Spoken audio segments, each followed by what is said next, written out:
Infertility కపుల్స్లో మగవాళ్ళలో మెయిన్గా మేము అడిగే క్వశ్చన్స్లో ఒకటి ఆక్యుపేషనల్ హిస్టరీ. అంటే వాళ్ళు వేడి వాతావరణంలో పనిచేస్తున్నట్లయితే కొంచెం హీట్ ఎక్స్పోజర్ తగ్గించుకోవడానికి ఏమైనా షీల్డ్స్ ఒకటి వాడమని చెప్తాం. ఇంకొకటి ఏంటి అంటే సోషల్ హ్యాబిట్స్ అనమాట. Like alcohol, smoking, drugs history. మెయిన్గా స్మోకింగ్ తీసుకునే వాళ్ళకి ఏంటి అంటే మనకి ఈ ఎడిక్షన్స్ ఏదైనా సరే స్పర్మ్స్ కౌంట్ని తగ్గిస్తాయి. స్మోకింగ్ తీసుకునే వాళ్ళకి మెయిన్గా ఏంటి అంటే కౌంట్స్ తగ్గే ఛాన్స్ ఉంటుంది. కొంతమందికి కౌంట్స్ అనేది టోటల్ నార్మల్గా కూడా చూపిస్తుంది రిపోర్ట్లో. కాకపోతే ఏమవుతుందంటే స్మోకింగ్ అలవాటు బాగా లాంగ్ టర్మ్ నుంచి ఉండి హెవీ స్మోకర్స్కి ఏమవుతుందంటే స్పర్మ్స్ యొక్క డిఎన్ఏ డ్యామేజ్ అవుతుందన్నమాట. ఇలా డిఎన్ఏ డ్యామేజ్ అవటం వల్ల ఏమవుతుంది, ప్రెగ్నెన్సీలో ఎర్లీ ప్రెగ్నెన్సీలోనే మిస్క్యారేజెస్ అవ్వటము, లేకుంటే బేబీస్కి జెనెటిక్ ప్రాబ్లమ్స్ వచ్చే ఛాన్సెస్ ఉండటం కూడా ఎక్కువగా ఉంటుందన్నమాట.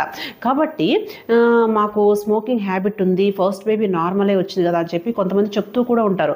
యాక్చువల్గా మీకు హెల్తీగా ఉన్న స్పర్మ్తో ఎగ్ ఫెర్టిలైజ్ అయితే ఓకే, అదర్వైజ్ అన్హెల్దీ స్పర్మ్స్ చాలా ఎక్కువగా ఉంటాయన్నమాట స్మోకింగ్ చేసేవాళ్ళు. అదే అన్హెల్దీగా ఉన్న స్పర్మ్తో ఎగ్ ఫెర్టిలైజ్ అయింది అంటే ఈ ఛాన్సెస్ అన్నీ చాలా ఎక్కువగా ఉంటాయన్నమాట.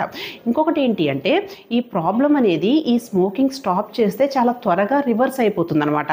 కాబట్టి మీరు ప్రెగ్నెన్సీ ప్లాన్ చేసుకుంటున్నారు అంటే ఫస్ట్ చేయాల్సిన పని ఏంటి అంటే మీకు ఏమన్నా ఎడిక్షన్స్, మెయిన్గా స్మోకింగ్ అనేది వీలైనంత వరకు స్టాప్ చేసేసేయండి. ఓకేనా? Thank you.